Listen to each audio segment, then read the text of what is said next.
Good evening, ladies and gentlemen. Welcome back to CRL for round number 12 of the Dutch Grand Prix. My name is ILT Indigo, and we've only got 2 races left to go this season. Unfortunately, I do not have a co-commentator, so I'll be by myself tonight, but we'll see how things go then. And in terms of the championship, it is getting closer and closer, and it turns out that Rapid had a post-race penalty last week, which enabled Mazzles to win the Grand Prix. So Mazzles won his first race in a long time, so congratulations for Mazzles. And actually Rapid did not take the championship lead, so that post-race penalty could have consequences towards the end of the season, because instead of gaining about 5 more points, he lost a lot of points indeed, unfortunately, and that's crucial for the championship, especially when it's so tight towards the later end of the season. So Indy Jesus actually still leads the championship only by 2 points, so all to play for between the top 2. Further back is Crack, and hopefully Crack has sorted out his instead, because he lost a whole lot of points last week. He finished down in P13, and there's still 2 races left to go, and the point system is different in comparison to real life, so 60 points is still on the board, and you best hope your rivals finish much further down or DNF. So all to play for the championship, and we'll see how things turn out.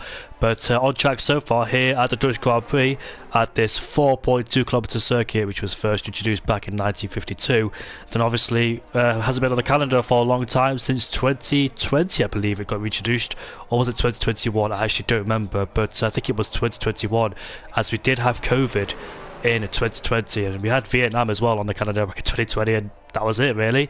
But Verstappen won the first race at the Dutch Grand Prix 2021, and it's been Verstappen ever since, from 2021 to 2023, as he's absolutely adored this track with his Dutch fans, of course. And Clerpiar is about to start a flying lap in the Haas. He's currently P8 in the championship, and he just doesn't have any chance of winning the championship. He's mathematically out of it.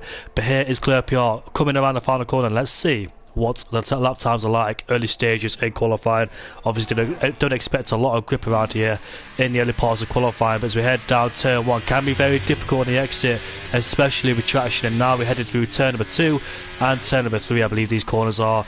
In real life, some people take a high line, but obviously in the game you can't do that, and very careful at the exit too, not to light up the rear end. As we make our way now uphill through the fast flowing section. The end of sector 1 is a 29.4 in the first sector, as he lifts off slightly. I'm not quite sure if that's a flat out corner or not, but so far looking like a decent lap from Clerpiar. I haven't seen any obvious mistakes or any signs of the car stepping out, but there is a Ferrari behind us. That could be Tobes in the other Ferrari going for a lap time along with Clerpiar, so I'm surprised he wants to get this close. I think Williams has made a mistake in this particular part of the track. Maybe he's just on an outlap. It says Nacho who's on an outlap, so it must be him who's slowing down in that last sector, causing that momentary yellow flag. But yeah, Tobes is right behind Clerpiar. And obviously in qualifying you don't want to be behind people unless you want a big toe, of course, like places like Monza, Spa, wherever. But this track, not really. It's a 10.0, but Tobes goes quickest with a 9.6 then, as he tops the time machine. As India Jesus instantly smashes that, which is very important to him tonight. Let's see how the pressure gets to these drivers as Dragon on Speed slots into P4. King Panda will definitely need to help his teammate in the championship. And where's India Jesus' teammate? It's Polishman in 10th place, so he needs to help him too in the championship. We know both Alpines have been very strong, but at the same time have made a lot of mistakes this season, so could they capitalise on that? Aston Martin's Polishman puts his car into P6 with a 9.9. There is a car off in the distance there at turn 1. ILT Crack goes P2 with a 9.4. He could also be in the championship fight, but mathematically, well, it does have a chance, but very slim, unless something major happens to the top 2 of the championship, whether they DNF in this race or not. We'll see. Crack is still in it. The top 7 are still in the championship fight. Oh, Steve goes quickest with a 9.0, so on pole is the Dutchman, and here is another Dutchman of Nacho. And let's see where he can join his Dutch compatriot, which he can't do. Only P11 for him, so there's your early times. And both Alpines haven't set a lap time just yet. There he is, Rapid, the man second place in the championship. Unfortunately got a post-race penalties. Obviously I don't know why, because I don't see the post-race penalties incidents, so I can't really predict what happened to him. And Bonpier is not commentating tonight. Simon Ergard Anderson, welcome back, mate. Nice to see you in the chat once again. Hope you enjoyed the Belgian Grand Prix. I am solo comms tonight, but The drivers you need to keep an eye on the championship is mainly Indian Jesus, Crack and Rapid.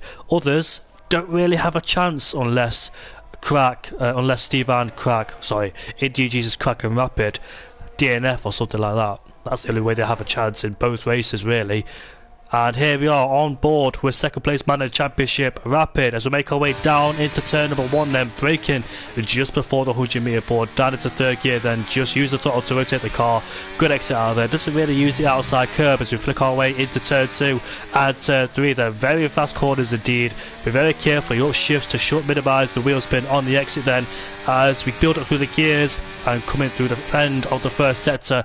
What's it going to be? A 24.2, and I don't really have a real reference to see what the first sector is supposed to be like. As we make our way now into this fast right hand, here we go. It can be very difficult, especially on the exit, because if you use too much of that curve, it could drag you off the track. Moving over to the right hand side to open up the entry for this left-hander here, and gets the car rotated very nicely there as we make our way out.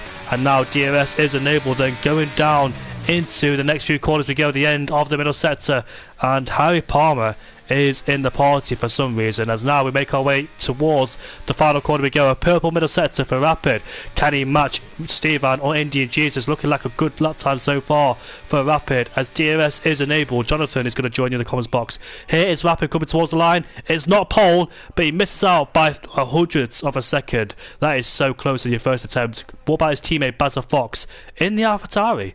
He's supposed to be in the Alpine, but I don't know why he's gone to AlphaTauri. And now 2 people have joined me in the commentary box, so we'll see what happens. Maybe there could be 3 commentators, but obviously it'll be a bit of a mess. But here's Basil Fox in the AlphaTauri for some reason. I'm not quite sure if he's a reserve driver or not, but Jonathan, I'll invite you to the lobby now. Yeah, nice, thank you. Sorry, I didn't actually get informed.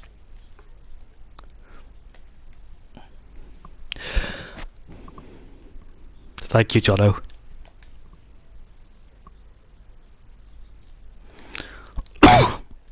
So Jono has got an invite, but Basil Fox makes his way towards the line. It's going to be a 10.1. Oh yeah, Basil Fox is a reserve driver. I got confused between him and King Panda. I don't know why, because of the top. Those two have been fighting very hard last season in Tier 4 when I remember Harry Palmer was with them too. So I got confused between Basil Fox and Panda. My apologies, ladies and gentlemen. Panda is the other Alpine driver, teammate with Rapid. I don't want to say the second driver, of course. Here's Glowstick on his return, commentated with Jono back in Tier 1 at the Belgian Grand Prix. And Glowstick's currently in P6 with a 9.5 then in the Mercedes then. So good lap times being put in. We're getting so close towards the 8s, but Stevan looking good so far at the top of the timing sheets. We've got Indian Jesus, Crack and Panda, the big 3 coming out the pit lane. So I think in the last 2 races, Panda might have to help his teammate Rapid in the championship, because that's the only way that obviously not the only way, but could definitely have an influence in the championship to stop Indian Jesus from scoring better results than Rapid. And here is Indian Jesus then. We'll start a lap with him. Are you in the session yet, Jono? Yes, I am actually just watching Jay Hartnell cross the line now into P10 with 109.8, so right around the midfield, a little ways off his teammate Steven on provisional pole. We've got Indian Jesus quit out of turn number 4, I believe it is. I don't know really what it is. I've not really studied this track a lot because I don't really like this track. But saying that though, I've got a race there this weekend. Glowstick puts his Mercedes into P2. That's his second lap on the same set of soft compound tyres. And 9.0 club between the top 3. We've got Indian Jesus, who's got a 9.1. Then 3 tenths further back is Crack and King Panda and Leon in 7th place there. So Indian Jesus didn't really quite see what his first sector was like as I was trying to get the map track up. But here we are, coming out of turn number 10. What's his middle sector going to be like in comparison to his best? It's going to be 2 tenths up, and this could be pole position if he keeps up in the last sector, Jono. Yeah, looking very, very strong from him. 2 tenths, of course, puts him the first man into the 108s. There is Mercedes ahead of him. Not sure if that's DC or Glowstick. We'll see what Mercedes does on the timing board. But Indian Jesus looking to take that provisional hold. Mercedes crossed the line. I think it was DC moving up, but there we go. Indian Jesus, a 108.9 and a bit of a slower last sector, but still enough pace to keep that improvement to put himself up into provisional pole. So the first man. 8 minutes left though. So the first man in the 108s then with 8 minutes left, like you said. So we've got Crack and Rapid, King Panda lap. I don't think Rapid's on a lap. I think he bailed out of it or just completed it. But he's in the way of King Panda, who is on a lap time. So he's about to make his way towards the line. Then Rapid is not going in the pit lane. Sorry, that's Crack. I don't know why I get confused between Crack and Rapid. But King Panda goes up into P5. That is so close between the top 5. Top 5 all within 1/10 of a second. The two Alpines so close together as well. Crazy close qualifying. And something's happened to Indy Jesus, Jono. Oh? Is he... Oh, he's got no front wing, eh? Yeah. Don't know what has happened to him there, but Indian Jesus lacking a front wing. Still using the DRS, but of course going to need a bit of a pit stop, but a repair before he comes back out on track. Let's see. Nacho, I think, he's just started a lap. They've gone very deep into turn 1. We'll see how he does. Well, see his first sector time, how much for improvement. This is just an in-lap by the Williams driver. Williams, both drivers right at the back end of the field. Modern tail. No, he's 3/10 down, so I think is just on an in-lap, not currently setting a lap. A lot of the drivers going to be kind of waiting for that last push once the track progression comes on a little bit more. Is that a Ferrari off track? That's just Dragon waiting, okay. The club, yeah, does have 0.8 of improvement after the second sector. 0.8 looks at putting him up into P6. He's rounding his final corner through then long banked right-hander towards the straight. Where's he going to end? He's looking to be 6th place. Can he get himself up into that close top 5 club? Just shy of it, but he is still P6 for the Haas driver. Up onto the 3rd row for the moment. We've got a Rapid on a lap time, but I don't think his middle sector is good enough to take pole. He did lose a little bit of time in that middle sector, so let's see what his last sector is. He's crossed the line now. It is pole by 8.8, and he's about under a 10th quicker, if my maths are correct, Jono. You're better than maths than me, I think. Over a 10th. No, actually, he's just over. He's a 101 thousandths, so literally just over a 10th ahead of Indian Jesus. Burning himself a bit of a gap, because when you look at the gap between Indian Jesus and King Panda, it's larger than the gap between Rapid and Indian Jesus. As Crago across the line, a 1:11.3. He's got a lot more time to find there off the back of the field by a way bit, despite the big improvement there. And also, he had an Alfa Romeo right behind him, which was Stevan, who completed the lap. He was improving in the middle sector, not by much, but he lost some time in the last sector. Crack crossed the line, it's a 9.1, and he's 2/10 up on his previous best. So very close lap times as there's 5 minutes left to go in this qualifying session. Crago, who's just completed a lap, Stevan, who's completed another lap on them soft compound tyres. So I'm interested, you know, to see who could take pole, because of these close margins. And Rapid, second place man in the championship, is ahead of the championship leader, Indian Jesus, and he could have led the championship back at the Belgian Grand Prix because he had a post-race penalty. I'm not quite sure.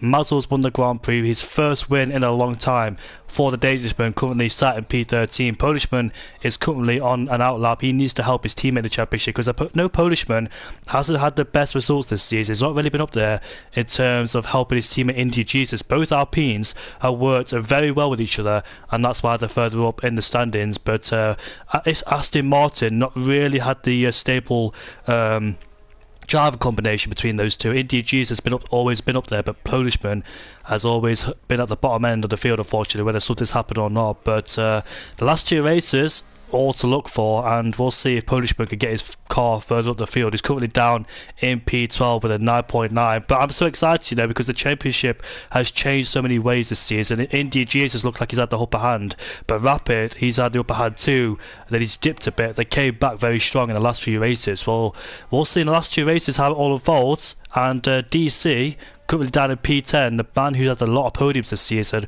unfortunately did not have a good result back in the Belgian Grand Prix or Singapore, so he's been a bit on the downhill downside recently as DC. He scored a lot of podiums this season, and he's been in the championship fight until this moment, but he's on an outlet right now. Polishman coming towards the end of the first sector. Good 3/10 improvement, Jono. Yeah, just shy of 4/10. Polishman, he actually has less than 8 times. Indian Jesus has more than 8 times points than his teammate Polishman. So really showing the imbalance of the team there. But of course, the last 2 rounds you can make it count. Indian Jesus, though, he's only coming off a P5 last week at Spa. Rapid is coming off a P2 and fastest lap. He's got that momentum on his side for these last 2 rounds. It's showing a purple for Polishman in the middle sector. He's looking to fall in about P8 or 9 for the moment. I'd call it a P9, but of course it depends on his last sector. Where is he going to end up? Coming now down towards the line. What's it going to be? Where is he going to end? Here we go. It is a P9. Finds half a second. Not in that lead group, but still close enough to give a little bit of support. Perhaps get a cheeky undercut. A good start. You're very good at predicting things, Jono, because I remember you saying this driver is going to end, is 3/10 up, he's going to end up in P8, P10, and you're always correct. I remember you predicted me at the Belgian Grand Prix to be in P7, and you were right at the time as well, so you're very good at predicting things. Yeah, well, I just look at the time gap and do the mental maths, find out where's the driver going to slot into. Hope to not end up too much of a fool by doing so. Who we got on a lap at the moment? DC and Baz, I think, both starting out their laps now. Baz a further throw. Actually, no, Baz is not on the fast one. DC, though, is looking to improve. What's he got in the first sector? Never mind, he's on an in lap. DC is not moving. He made a big mistake at turn number 2. The back of the car was sliding and compromised into turn 3. But I tell you who is on a lot of time is King Panda going down into turn 1 then, so he's got a 9.0. He rides the curb at turn 1. I'm not really seeing many people do that. There's a Williams in our way, but gets out of it very nicely in turn 2 and turn 3, carrying a lot of speed through there. Exited turn number 3, being very careful on traction uphill. Now going uphill once again towards the end of the first sector is going to be a 24.0. He's found 600, so downshift into 6th gear, stab off the throttle and just a little bit there. I don't think you can go flat out unless you have the setup or confidence to do so. Into this double right hander we go. Let's see how he takes it very nicely indeed. The second part of the right hander is obviously very slow, so you need to scrub off all the speed. Is this left hander? Didn't really connect with the apex there. You don't really want to connect with the apex, but you want to get as close to it as possibly you can. But just went out wide slightly. He's a tenth down in that middle sector where the traffic is interrupting his progress. He's had a lot of traffic on his lap time, and it doesn't look like he's backing off. There's 1 minute and 20 seconds left to go, and he'll catch a Williams too. I don't know quite sure if it's Nacho or Craigo, but oh, in the wall, the Williams. You see, he's out. That was Craigo. Craigo out of the session. P17 for him regardless, as King Panda pulls into the pits. He's going to be annoyed at that block there. He is, and soon to the line in P6. Is he going to move up? He is. His P5 knocks down King Panda. Panda, of course, unsurprisingly retiring from session. One of the 2 AlphaTauris next. It'll be Bazza to the line, currently P14. He had 3/10 after the second sector. Finds half a second up into P11 for him. And here's an Alfa Romeo of Stevan. I think there's an Alpine of Rapid going for his last lap time. Cross the line right now to go for his final lap, but Stevan, it has the DRS open on the banking. I didn't realise it was there. I thought it was here, where he is right now, as he crosses in the pit lane. Glow stick up into P3. That came out of nowhere. 109.0 slots himself just ahead of all those so close times. But there we go, showing why he's leading the championship. Indian Jesus to the front of the order, a 108.6, huge gap to the rest of the field. Crack tries to respond, but it's only enough for P2. On the front row, ahead of Rapid by 11 thousandths. Rapid is on a lap, though he's down in the first sector. Rapid not looking to improve, and they're pushing so hard. It's just caught there. I don't think he's going to improve. I think the front 2 are locked in. Clubby's down on his lap. I'm not sure there's anyone to respond to what's left.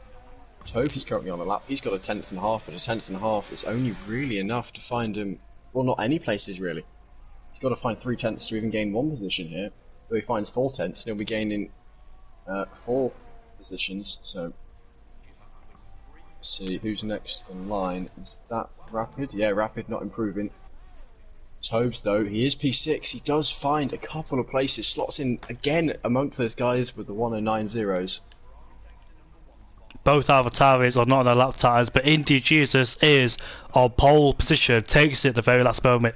Crack locks into P2, better instep than the Belgian Grand Prix, as he was fighting with the instep more than the drivers around him in Spa, but luckily for sorted his instep, now he's in P2. Really wished we could have saw Crack's potential back at the Belgian Grand Prix. He's been fast all season. He was very close to the championship last round, but he's a bit detached. He's 26 points away in the championship now, so that loss of points has really cost him with the internet, and obviously every game's worst nightmare is internet issues as well, so it's unfortunate there, but hopefully last 2 races Crack can do something and pull the gap back towards the top 2.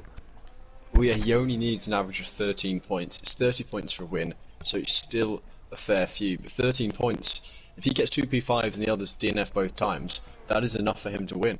Oh dear. As much as that would be ideal for the kind of the championship fights you get to see on track. If he gets 2 strong results, he does still put the others under pressure. So here we go, I'll let you run through the quali order. But I'm not quite sure if you saw that late message pop up. But unfortunately, Jay Hart now has got a 5-place grid penalty, even though we're in AI. So Indy Jesus takes pole by 2/10 ahead of Rapid, also by 2/10. He's not Dutch, he's English. Glowstick in P4 ahead of Stevan, the highest Dutchman in P5 ahead of Tobes. Clear PR 7th ahead of King Panda.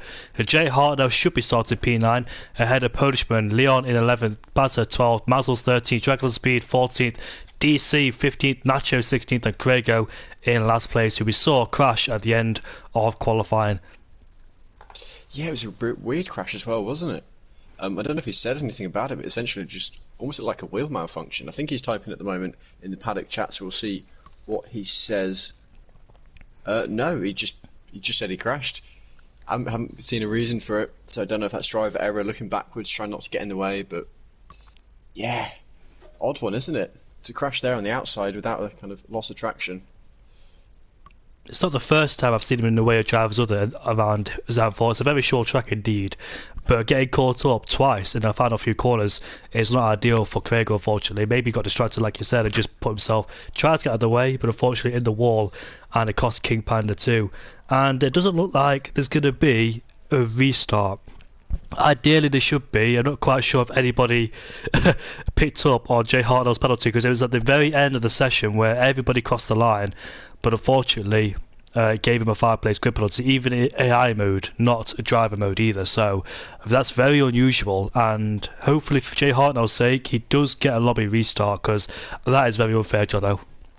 Yeah, well, you know, CRL protocol, if someone has given an unfair 5-second by the 5-second penalty, 5-place grid penalty by the game, we do a lobby reset to avoid any unfairness to that driver. I've seen no word of it in the paddock chat, not even from Jay Hartnell actually.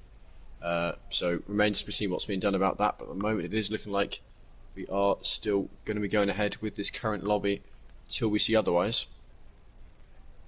Drivers currently choosing their setups, their strategies. Race soon to be on, and very much all to play with for the championship. I will admit I've not been particularly keeping up with Tier 3. I normally can't commentate on Mondays at all, so it's kind of it happens. But lucky for you and Jamie here, I've got an injured knee. Can't do what I usually do on a Monday.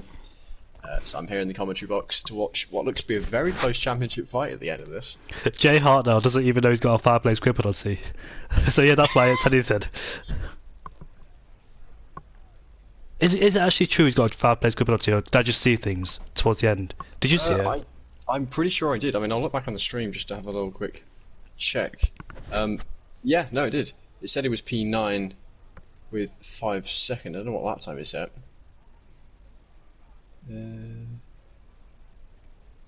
Yeah, well, if he's P14, there we go, migrating host, it says there, so that does mean that we are doing a lobby restart. Mazzles, the tier admin, has confirmed there will be a lobby restart. So there we go, that's good news for that driver. In slight delays, the course driver's still going to be, and I choose the same strategy, the same tyre, same grid order of the qualifying we just had, which actually Glowstick pointed out, 4th to 8th place, separated by 600ths. Is that not mad? 5 drivers so close together. And actually, I need to leave the session as well, don't I? I can't leave the session, unfortunately. Yeah, I can't actually, so I need to leave the session. I didn't realise I could. I thought I was stuck on the screen, but yeah, Glowstick, 4th to 8th place, separated by 600. This is going to be a very interesting race. Rapid, can he bring it back in the race? Let's see where the pendulum swings, either towards India Jesus or Rapid, or anybody else really. What about Crack in P2? Yeah. So, well, I mean, mathematically speaking, there are still 7 drivers in to play for it. Very unlikely, of course, for DCKXI Tobes or King Panda, but you can't completely count them out. There are 62 points left on the table with the wins for the fastest lap. Any driver pulls a double win and the others will DNF, it's theirs. So yeah, I mean, I guess we'll find out, won't we? It does put kind of a bit of comfort on Indian Jesus and Rapid to know it is just those two. If they have 2 solid races, They're on a two-way horse fight here at the end, but they cannot afford to slow down. They're going to be pushing each other. They're going to have pressure from the guys behind who want to get those last few victories, those last few podiums in, to just basically show what they can do before the next season. I think there's one more season on F123 after this, isn't there? I have no idea, to be honest with you, Jono. Well, I know they were planning on doing 3 seasons on F123. I honestly can't remember if this is season 2 or 3. Good question, actually. Is it seasons 1 or 2? I'm not quite sure. But I hope there's another season before we head on to F124. And obviously, when we head on to F124, I need to buy a PS5 because... Same. You still got a PS4? Yeah, I still got a PS4. Got one up at uni, one down back home. But I am still on the PS4, no matter which place I'm staying at. What about Taekwondo? Do you still have the PS4 there? Well, it is not in the dojo. Can't get it kicked, knocked over, broken, or anything. How is it though, commentating for Tier 1? Because I know you've done it for the past 2 races now, so how is it? Have I? I didn't realise I'd done 2 in a row. Well, I mean, it's just how incredibly rapid the guys are up front.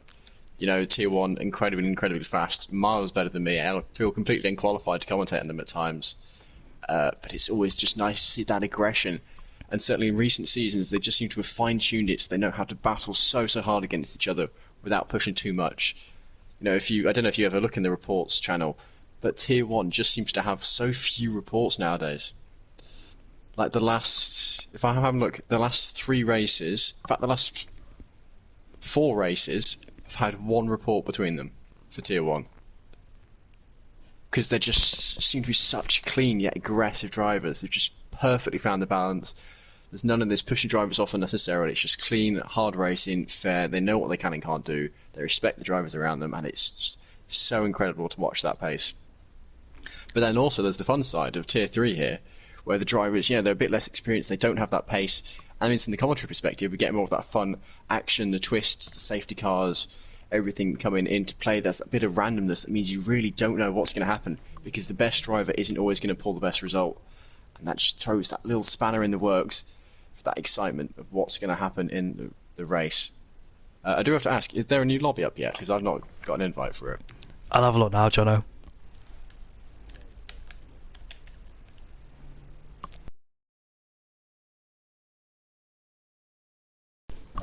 Is this our 3rd time commentating this season? Or 2nd time? I think it's the 3rd time, isn't it? Because we went literally years without commentating together since kind of earlier CRL days, and now all of a sudden I keep getting called in to reserve and chucked in alongside you. It's weird doing it on a Monday though. It's going to throw off my kind of time of week clock. Normally this time I'm just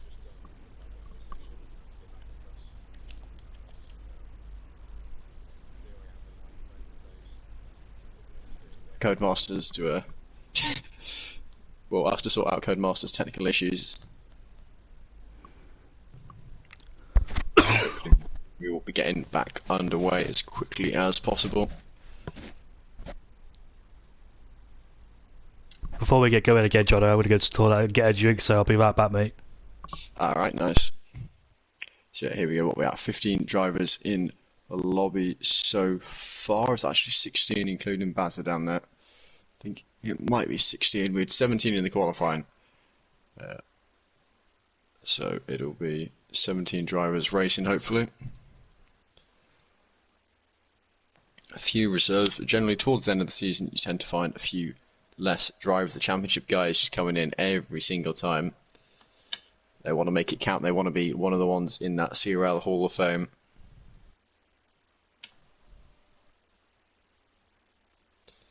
So I will keep an eye, see. As I've been told to choose a car, there is a driver missing. Which driver is that? I'll have to compare the results before to where we are now. Right.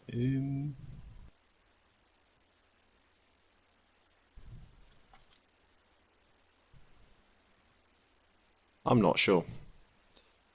Well, actually, we are now 17 drivers in the lobby, so regardless of who it was who was slacking, we are now all in the lobby. The drivers sure to be giving up the ready up very, very shortly.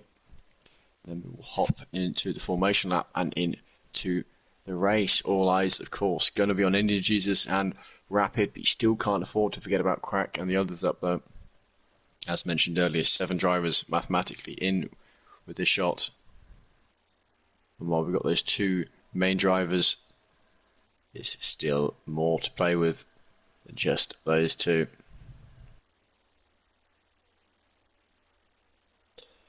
There we go, drivers giving the ready up.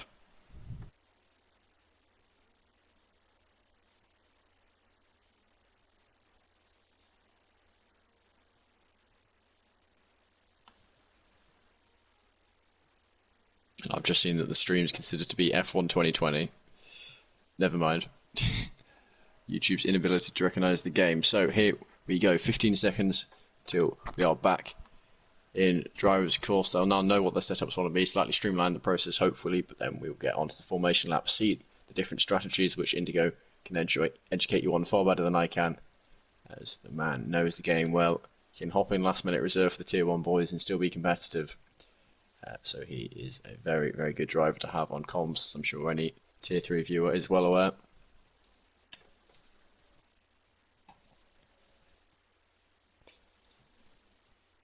Don't worry, Jono, I'm back. You're back. Perfectly timed as well, as we're loading in. Yeah, just to reiterate, well, just to bounce off your words there about tier 1, I can't believe how incredibly quick they are. Like, how do they manage to find that amount of pace? Because I've been used to commentating with them for a long time. Then for the past few races, I've joined as a racer, and they're just incredibly quick. I've got something in my mouth, sorry, so apologies about that. It's a soother, and yeah, it's just the amount of practice they put into it, the setup. Some people even on a pad as well. I just want to know how they manage to find so much pace without losing the car, because it's so difficult to maintain tyre temperatures and sticking a DRS tray, managing your ERS and having the right race strategy too, knowing when to overtake, and some people just know how to do it. Due to that experience, but I've been league racing since 2018. But at the same time, I've still not learned a lot, if that makes sense, even though I've been in esports teams. So I really want to know how these drivers just know how to do something, and something's wrong. I'm P3, not P4, says Glowstick. Well, Glowstick, enjoy it, mate. Yeah, they say it's better to be moved up than down in your opinion. He is meant to be P4, it's meant to be Rapid P3. Good evening, Cole Paradox in the chat there. Yeah, well, hopefully it's the correct order, otherwise I'm going to have to do another rejig. I can't quite see what car that is in the grid slots. Inside line's odd numbers, isn't it? P1's on the inside. Yeah. For this race. Is it? Is it? I can't remember. You'd know better than me. But yeah, we will see. Go on, I've got to ask you now, who's your money on? I think someone asked me that last week. I think it was Bob. No, it was Simon Anderson who asked me that. I said no idea. Then it turned out to be Mazzles who won, which I never ever predicted. Obviously, no offense to him, but yeah. I don't know really, to be honest with you, mate. Anything could happen in this race. We've seen it in the past few races this season where everything has been changed within an instant with a safety car, and the strategies have been mixed up as well, and all the drivers are in different positions. As Mazzles has retired, he's been disqualified actually, and he's left the session, so there could be another lobby restart because Glowstick and Crack have been switched around, and that's very important for the championship. But Crack's got the inside line, would he mind it? No, but we'll see, as everybody else has been disqualified and leaving the session then, so we have another lobby restart, ladies and gentlemen. Yeah, Mazzles has said restart. I'm so sorry, I was too quick. So he is going through and correcting everything. So, apologies from CRL lot. Just give us a quick insight into what tyres the guys are thinking of using. Indian Jesus and Rapid both starting on the soft. The only two drivers to do that. I wonder if that will change through into final, kind of into the actual race, or if they think, oh, they went on that tyres, let's change that up now. About 50-50 mix between mediums and hards for the rest of the field. Of course, it won't be exactly 50-50 because it's an odd number. There's Jay Hartler requesting to join this lobby. I think it's an old lobby he's trying to join. Cold Paradox, Board League this. You've been here for years. We're going to have a technical issue every now and then. What about your league called Paradox? Didn't that collapse years ago? KPR? KRL? I actually don't remember. I was only joking, by the way, called Paradox. I'm joking. I think it was led by Strauss back then as well. Strauss, Stevan, and Cole Paradox were the owner of IKR or KRL. I actually can't remember which one it was called. I don't think I ever actually heard of them, but I've been very CRL centric. Recently, I've started commentating on LOE. That's been interesting. Have you? Yeah, Div 3 for LOE. I was offered, do I want to do Div 2 co-coms or Div 3 main comms, and the Div 3 time worked better, so I ended up main comms for LOE. Though I missed yesterday because I missed the Saturday race because I was coming back from a competition. Is that why I got asked by Jav? Quite possibly, actually. Yeah. Yeah, Jav wanted me to commentate for LOE on Saturday for a long time, but obviously on Saturdays I usually go out and obviously don't get back in on time, so I couldn't do it. Yeah, yeah. He put in the LOE comms chat. Anyone interested? What was it? Let me try and find this. Oh yeah, Verstappen. If anyone feels like it, a D3 comms spot is open for today. Don't know if you ever found anyone, but yeah, me having other stuff to sort, other stuff going on. There we go. Cold Paradox giving us the memory back. We took over an existing league, KRL. So your memory is perfect. Brought quite a lot of CRL lads when with the move, yeah. Well, I think CRL originally came off the back of a different league, and I cannot remember for the life of me what it was. Me and you, we both joined at the start of season 2 of CRL, pretty much. Yes, indeed. I was in RRC. Then I was against CRL at one point, racing against them. And then I'm not quite sure how I got introduced to this league. I'm not quite sure if I thought. I don't know actually. It was a long time ago. It was back during COVID times, and I was looking for different things to do because still back in college, and obviously it was lockdown, so we were all stuck at home, and I was bored. So looking for something to do. Then all of a sudden, Cone came along, and I decided to commentate there. Then the Hungarian Grand Prix, I commentated with you. I remember that race. Yeah, I remember thinking, oh yeah, this is got a good commentator here with me. I was still a bit of a naff commentator back then. I wasn't really good at it back then either because back in 2019 I think I was first started, but it was very late 2019 headed into 2020, so I wasn't perfect either, but obviously we both came a long way and we've both been in high places, I presume, in commentary before, like EML, AOR, all them sort of leagues. Indigo, lobby set up. Thanks, Close Stick.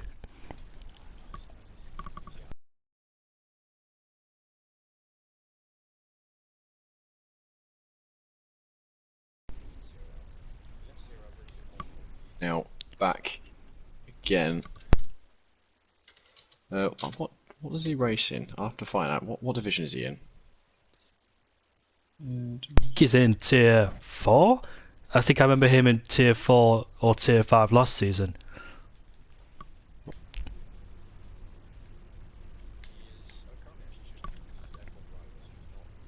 Down for any of the divisions.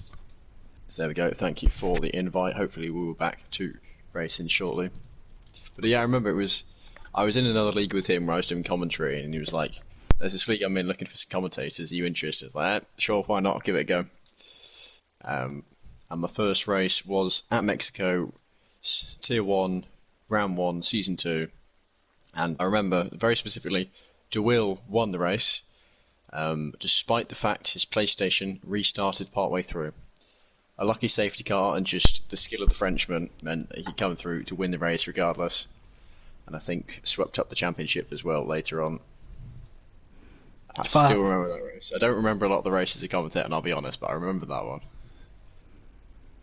I remember my first commentary was on my YouTube channel, and there was a league called HTA, and it was led by Wilson Hughes and me and other people because it got taken over by a different person, or me taken over by a different person.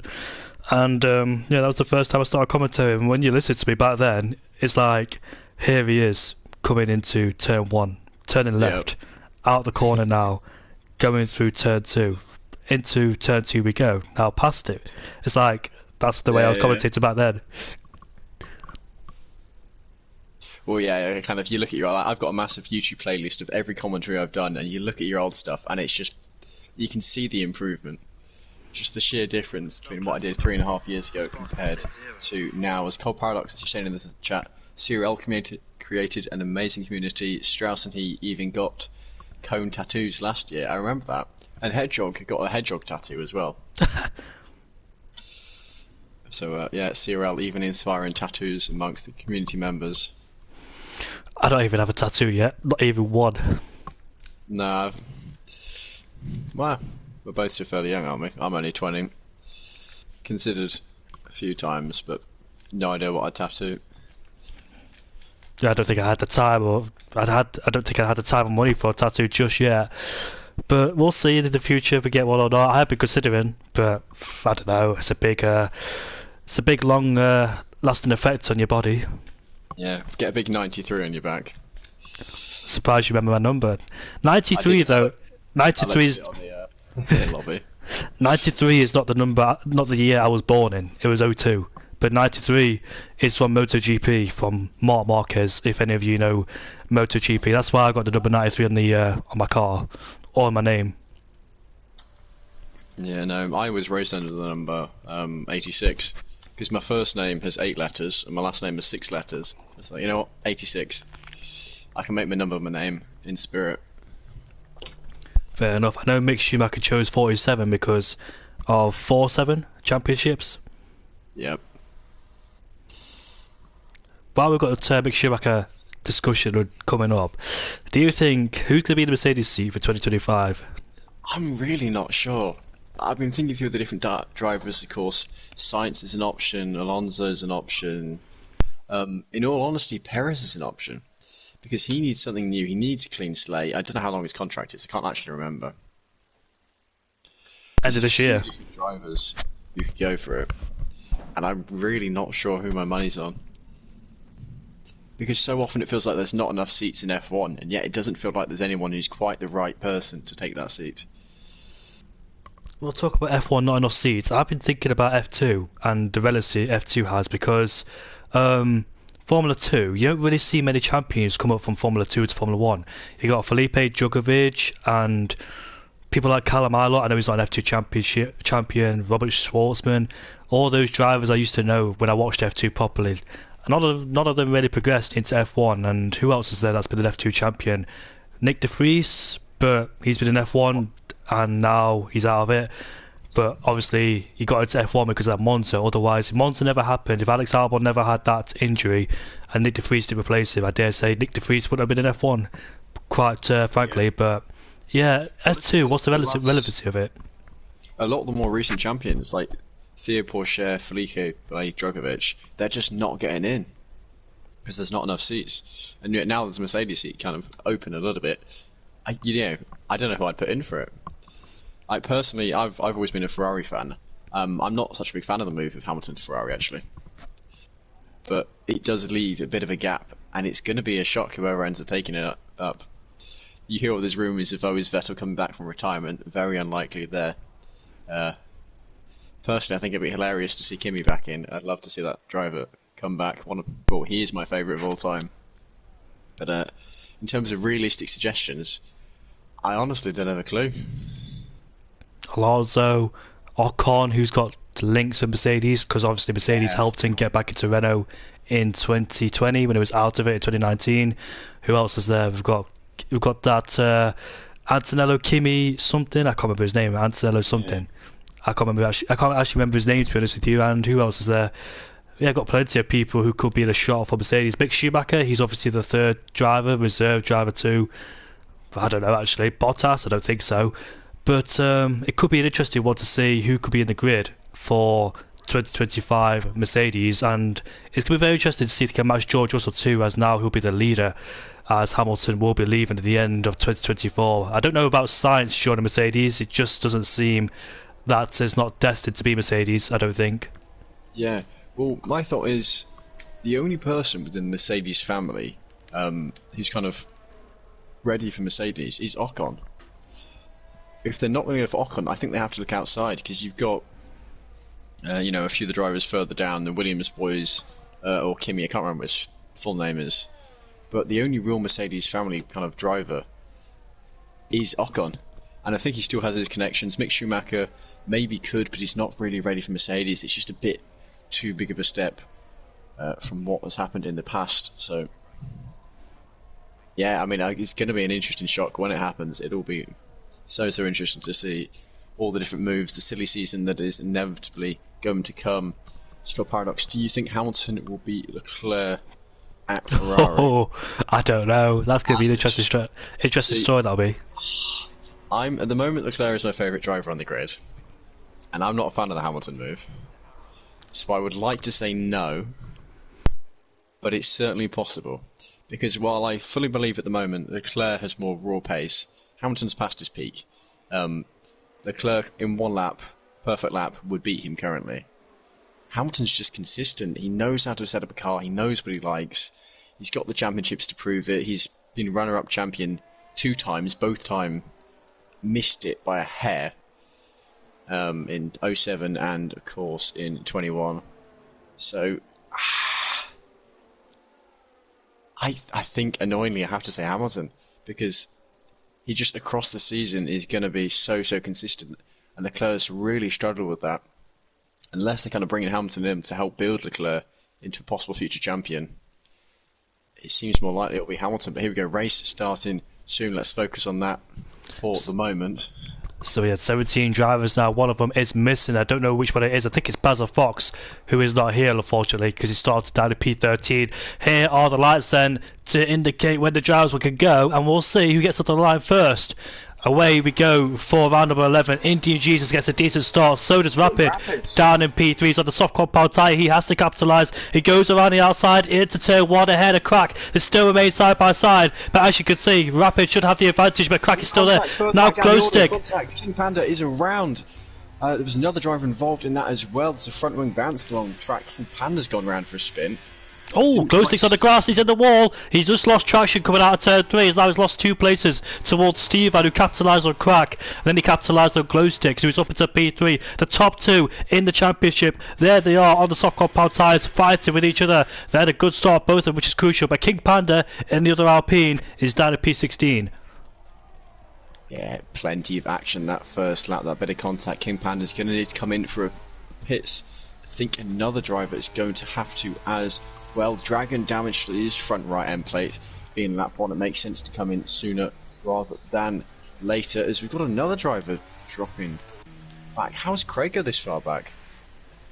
Interesting that has happened. I know he's on the hard tyre, but of course the others had crashes. You would have expected him to have a bit of an advantage over them. So we end lap 1 there with King Panda. Sorry, Indian Jesus in the lead ahead of Rapid. For how long? Because Indian Jesus has been hunted down by the man in second place. LT Crack is up into P3, but not yet, because Stevan's still around the outside. One's on the hards, one's on the meds, and the ones on the hards beats the medium tyres, which is very interesting. So Crack is up into P3. He's still fighting for a championship here, so we'll see how his strategy pays dividends. Obviously, safety cars can be a known factor. We hit about 3 safety cars back in Tier 4 last season, or in Season 9, I believe it was, or Season 8, I can't remember which one it was. I commentated with Bob here last 2 seasons too in Tier 4. We had a lot of safety cars. I remember a few crashes up the hill towards turn number 6 as well. But DRS will be enabled next lap. Glowstick, who fell down from P3 to P5 then, is under pressure from Claire PR. Can he get himself back in this DRS? A bit wide out of turn 7 there. We still got Stevan out right behind the McLaren driver of ILT Crack. Yeah, we had 3 drivers pitting, presumably all for front wings after that first lap. 2 of them were Ferraris, so Dragon got stuck behind that double stack, and he is so far behind back of the field. Currently sitting 47 seconds down on the leader, so a long way to go. He'll certainly be hoping for a safety car. Just further down, we've got King Panda going for a move on Nacho in the last corner, that right-hander before the banker, and he's made that work very well, though I think possibly a move between Crack and Steven going on soon. The medium runner right on the back didn't quite get into turn 1. An interesting line here he's taken. Going in, running a bit shallow into that corner, not setting himself up well for the future to come. Might be happy to settle down, but you think on the mediums he wants to make the moves now while his tyres are the faster, while they're more optimal. make most of them. He does have ERS advantage by nearly 40%, has that going for him, but you want to get the move done if you can hold on to the top two. ERS now enabled, but only really important for the main straight. There is this back one here, that's just for keeping up through the middle section of the track. You don't see too many moves here, especially now the first few laps have settled down. Indeed, and it looks like Crack is stabilising the gap between the top two. Obviously, the top two are the soft compound tyres, so they have to pull away immediately from Crack before he goes onto the mediums or softs later on in this race.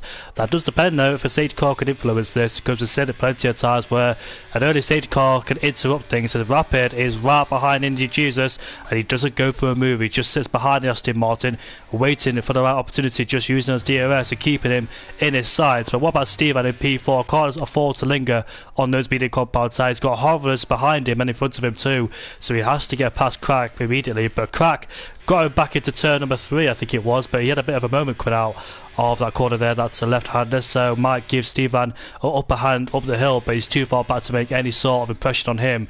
And Crack's done a good job at P3, but obviously the pendulum will swing towards his way later on in this race, depending if he doesn't lose too much time behind the top two, which is winning their own race in P1 and P2. I don't think these two will be battling too hard at the early stages of this Grand Prix, just trying to stabilise the gap and pull away from the rest of the field when they have that tyre advantage. Dragon of Speed sets the fastest lap of the Grand Prix down in 16th place. Both Ferraris double stacking like you said, unfortunately, but it's been a horror show for Ferrari recently. I don't know what's happened to their pace, but yeah, 15th and 16th in this race is not going to do any favours whatsoever outside the points. But we're heading off lap 4 into 5 then with Rapid still behind Indy Jesus. Obviously not using that ERS to try and overtake him, just preserving his ERS status and trying to keep that Aston Martin in his sights and pounced at the right time at the right place. And Stevan as well looking to overtake ILT Crap, but can't quite do so on that occasion. He's still stuck behind, but he's looking for ways to get past the McLaren driver, but just too far back as ILT Crack seems to be putting the car in the right places. Actually, Stevan could be under a bit of pressure from Glowstick, who's trying to make a lost ground after almost spinning coming out of turn number 3. He's right behind these two, battling for P3. Yeah, of course, you mentioned the top two. You said they might not fight too much because they're the two championship rivals. They know that they're the people they need to fight amongst themselves. So while it's beneficial to pull away from the rest of the field, their main fight for the season is each other. Indian Jesus and Rapid, they're the two going head to head. So while they want to build that distance, they want to take away that threat from behind, the only driver it really matters for them to beat is the other. That head to head, so important. And as you mentioned, Crack doing a good job on the hard tyres, only losing that one position to Rapid on the softs, so not lost too much ground. For the moment, fended off Steven beautifully well, though Steven is gradually gaining ERS on him now with a 44% advantage. This might be the lap he goes for it. He is burning ERS, so fully expect to see the Steven move on Crack into turn 1. Got the inside line, just needs to stick it through the corner, use that bit of extra tyre grip, and there we go up into P3. No cutback available for the McLaren. That's Steven finally consolidating that P3 move. Yeah, Steve has been on the podium I think once or twice this season. I think it's definitely been once, but that second time in Hungary he had a post-race penalty due to contact with somebody else. So Steve finished in P2 at the Monza Grand Prix after the championship rivals, which was Crack and Rapid at the time, crashed in the final lap of the race, where King Panda was able to win and Steve had to second place. So Steve on the podium once again, but he's got a long way from home to be safe on that podium. 30 laps to go in this race with Crack right behind him also on the hard compound tyres. The slower tyre out of the 3 compounds, the softs, medium and hards, and he's looking good so far on the hard compound tyre P4, keeping up with the guys in front as much as he can without losing too much any time while those top 2 on the soft compound tyres. But out in front it is still Indian Jesus with Rapid in second place, just saving his battery, saving his tyres right behind, not going for any rash moves, trying to pull away from 3rd and 4th and trying to use the soft compound tyres to their advantage. And let's see how it works later on. Will it be the hards or will it be the mediums? And the Crack is up into P3 once again, so Stevan not able to dispose the ILT driver, and he's up into P3. That's his boss, by the way, Stevan in P4. So Crack fighting with his boss there. Yeah, well, you know, always got to give it a go. The drivers come here for the love of the racing. But you mentioned Crack back through again. He is gradually burning more and more ERS compared to Steven. If he can hold on to these guys, that puts himself in very, very good stead. For the championship, though, he wants to be up with Indian Jesus and Rapid for the moment. The two not fighting each other too much. as much as they're fighting each other, they do want to avoid Crack getting onto the back of them. As deep goes Glowstick. Does that allow an opening for Purple Art? No, it does not. These front two drivers still just, they're pulling away bit by bit, but not excessive amounts. They're not making the most of the softs, of course. Now 7 laps in, they are starting to wear a little bit more, but Crack honestly is doing a very good job at the moment. My money potentially is on him, because we're going to see the game of Rapid going for the undercut on Indian Jesus. When is that going to happen remains to be seen. Oh, actually, look like he considered going to the pits there. Getting close now towards turn 1, but he's backed out the last few times that has happened. Glowstick, on the other hand, though, he's right on the tail of Stephen. Has a little look, doesn't go for it in the end, but there's still this battle for P3 going on. Crack doing a mighty job of holding these drivers up, and honestly, he's not really losing time to the front 2 drivers either. I don't know if Rapid is preserving his pace or just choosing, kind of reserving his pace, sitting behind, or if he is actually just going all out and unable to pass, given his ERS levels. Seems to have more in the tank. Is all a mistake from him there, actually, onto the grass, onto the curb, losing a couple of tenths there. Keeps any big mistake to knock his confidence. Of course, Zandvoort, a very important track, some of them you just need that confidence to send the car through those long corners. It's so important that you don't lose that.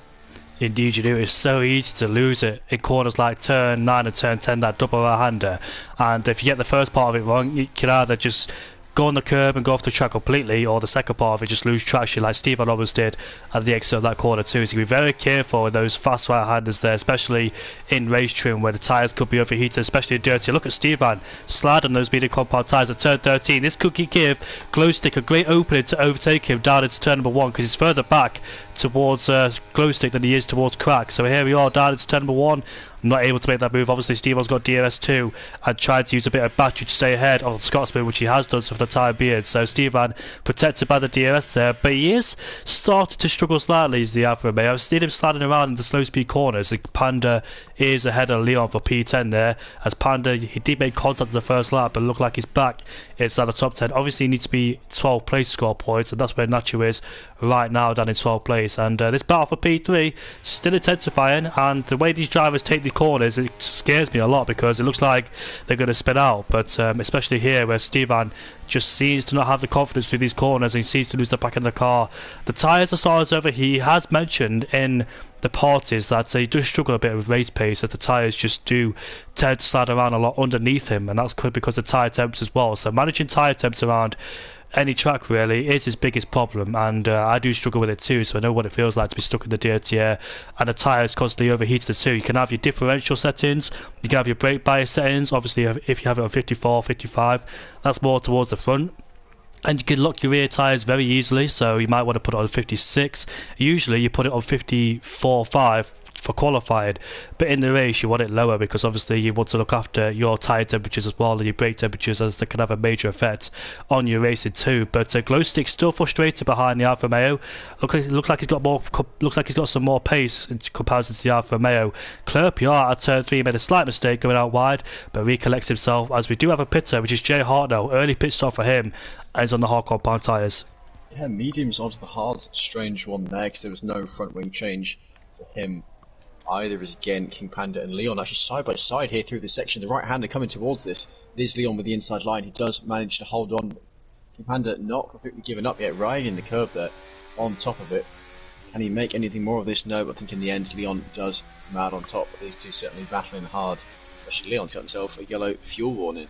But to think back to that P3 battle, I think Glowstick is more paced than Crack and Stephen at the moment. He's consistently right on the back of Stephen, and the only reason he can't really get through is because Stephen himself also has the DRS from Crack. So despite that gap closing down, Glowstick can't quite get enough for that overtake. The second one of them slips up, I think Glowstick will be right there, ready to go for the move. Seems to be managing his DRS fairly well. Actually, this might be the moment I mentioned, Stephen going slightly deep, but it's not quite enough. Doesn't yet find that opening.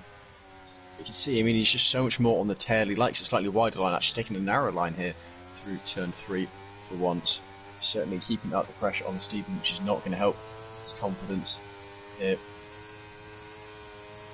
And Polishman in P7, and we've got to mention Clerpiot and Polishman, they're still in this DRS train, so got to watch out for them too to see what they could do and influence this fight. But the gap started to close down between P3 and P2. It started to be at 2.4 now. The last lap it was 3 seconds.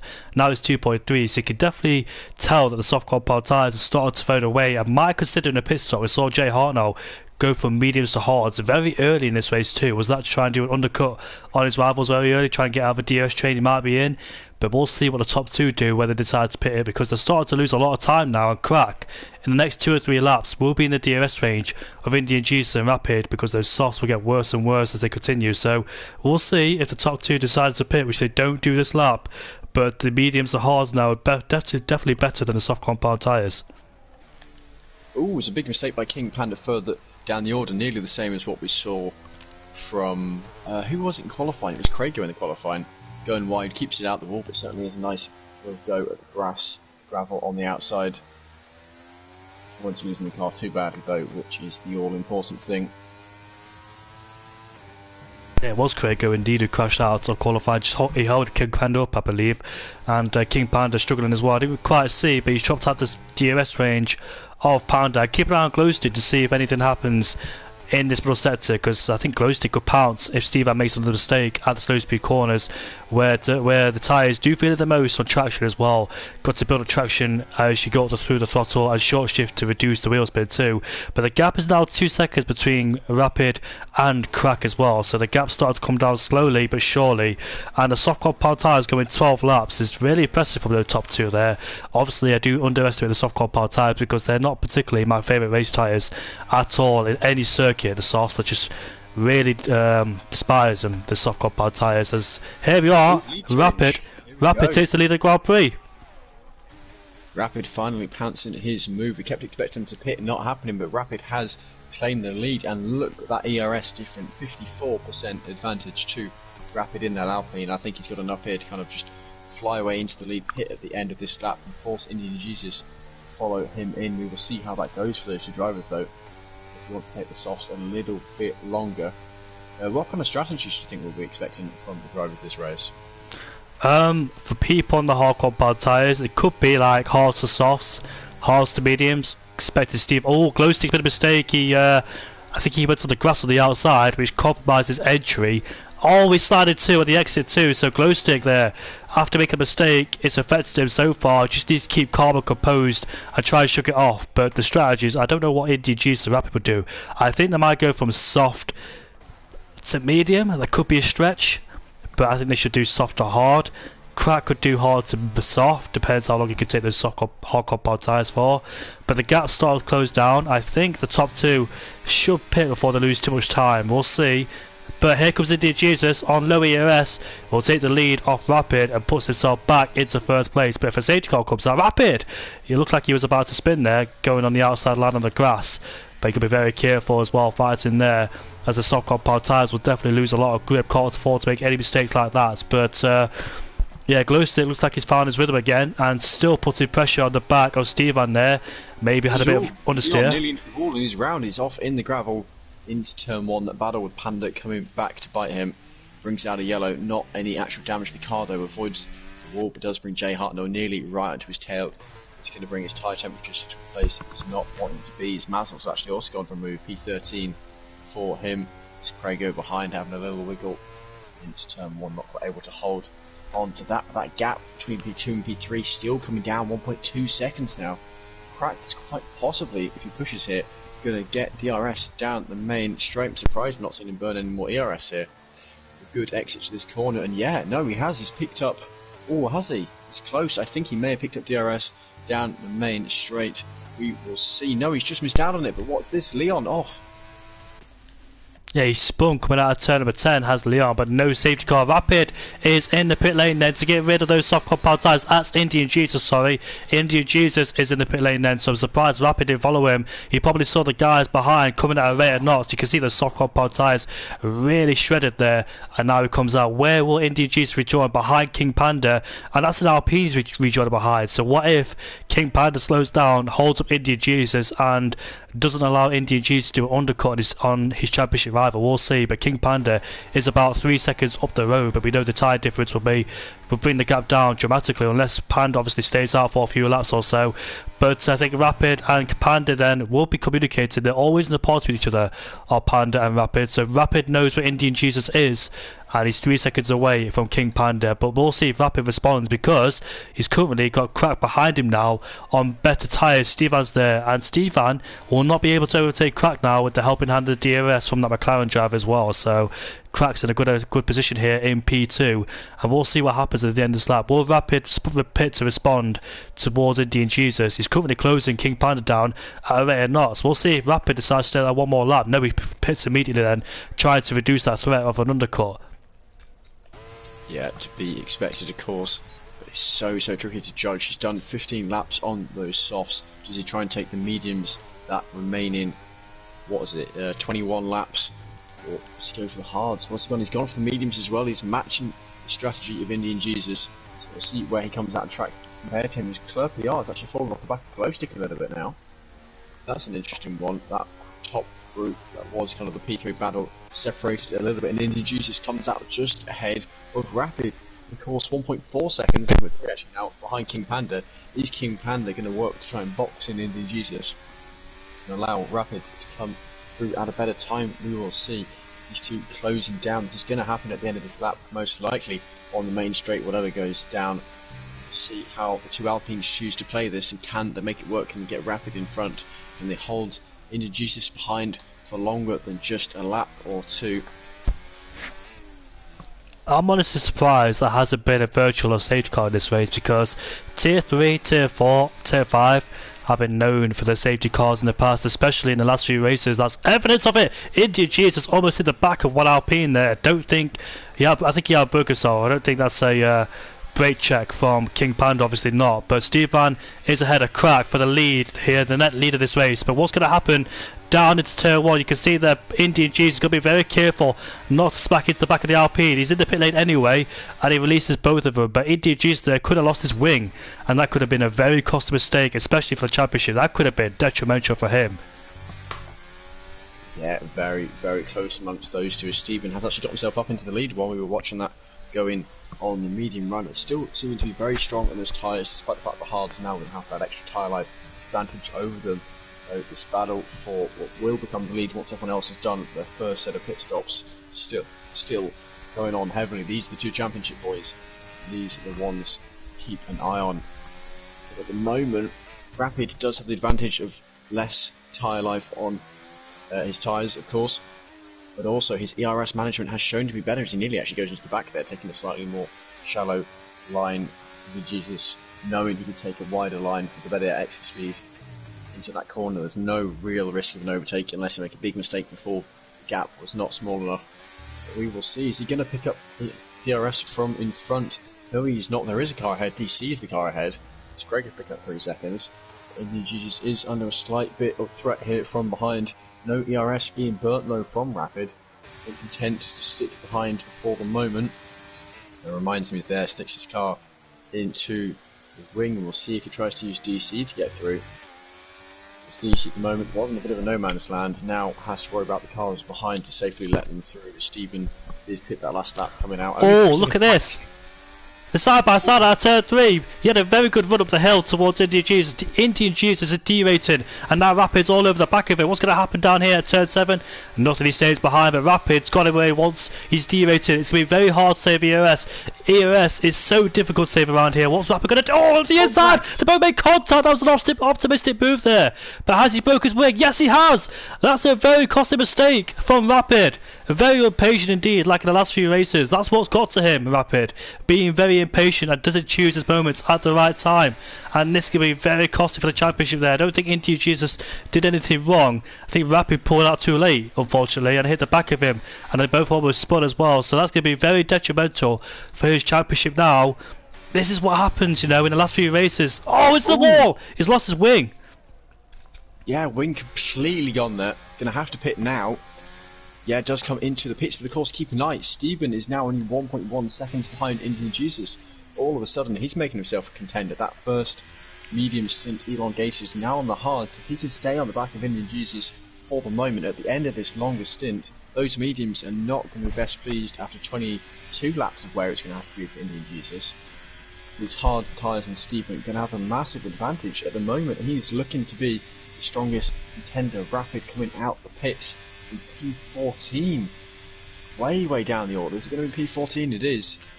She's almost at risk of being another threat from Craigo behind. Craigo, one of the drivers, yet stop for a pit. I think we've got 7 of them still throughout the order, so about half the drivers. All the drivers, though, did start on the hard in this situation. But I'm interested to hear this battle for P5 at the moment. Indian Jesus looking for the move on DC, but it's Stephen behind.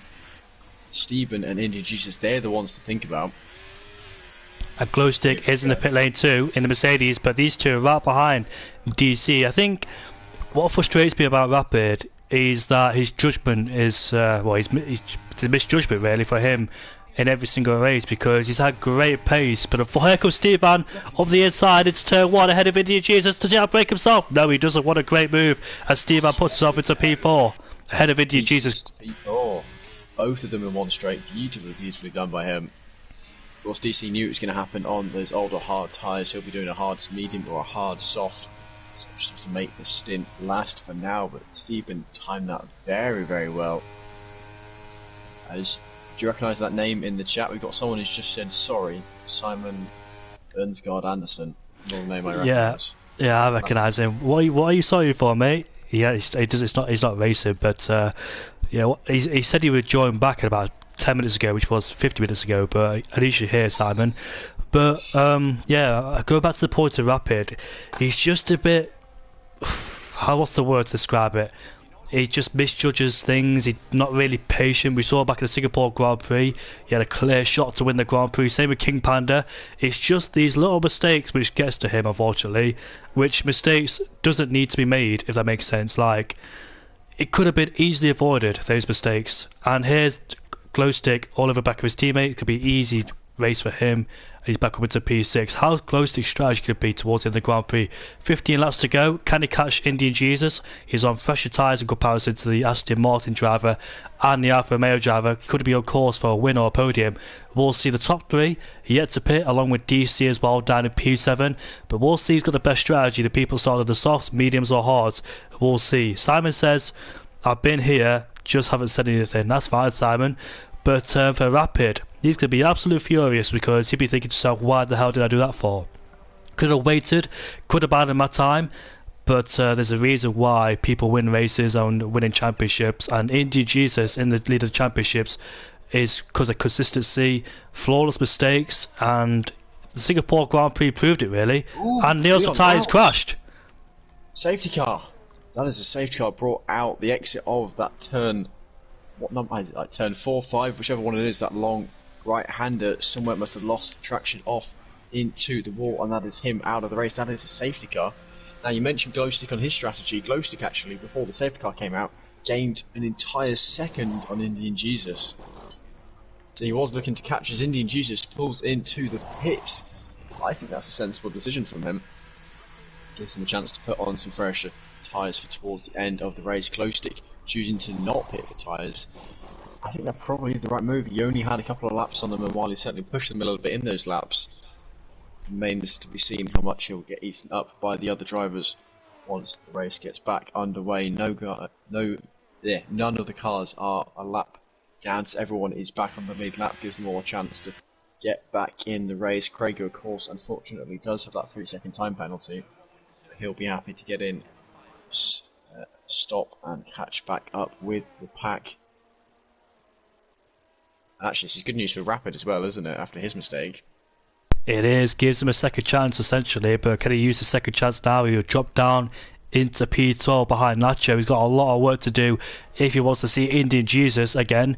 But Simon says, can softs last 15 laps without losing too much time? They can do 15 laps, but they'll lose a bit of time as Dragon Speed picks up a 5-second time penalty for speed in the pit lane. Unfortunately for him, replicated his name. But I think the softs can go to the end, but they'll be quite... they'll be very bad towards the end of the Grand Prix. Compared to mediums should definitely make it towards the end. They'll be quicker towards the end of the Grand Prix. So Glowstick and Crack and Glurp on the medium compound tyres. We'll see. The soft compound tyres will be very quick when the safety car comes in, but can they make him towards the end, or will the medium runners have the advantage towards the end of the Grand Prix? We'll find out. Can Rapid catch up as well? Indian Jesus behind Stevan and Polishman, his teammate too. So Polishman, by staying out there later, has benefited him as well. One safety car as well, lap 22 at 36. Not the crazy Dutch GP I've really thought to be after seeing the last few races with a load of safety cars, but this one, it's been pretty smooth sailing really. But Leon's out the race now at turn 4, easy place to crash, and we've got a safety car that's interrupted the Grand Prix. We'll get racing once again once all these drivers are caught up, and I will go to the toilet. Yeah, so I think highly likely the safety car will come in at the end of 24. Dragon's going to serve his